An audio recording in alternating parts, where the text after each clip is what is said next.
What we had here was a sagging lintel over the garage. On the back side, cut this piece of wood out so I could gain access. Cleaned the metal. Where the old welds was, they were junk. Got these jack stands now. Jack it back up. Get it nice and tight. Re-weld it.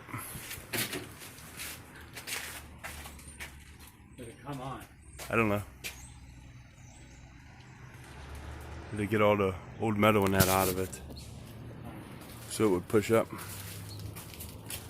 That's the stands we used. Still doing it, working it.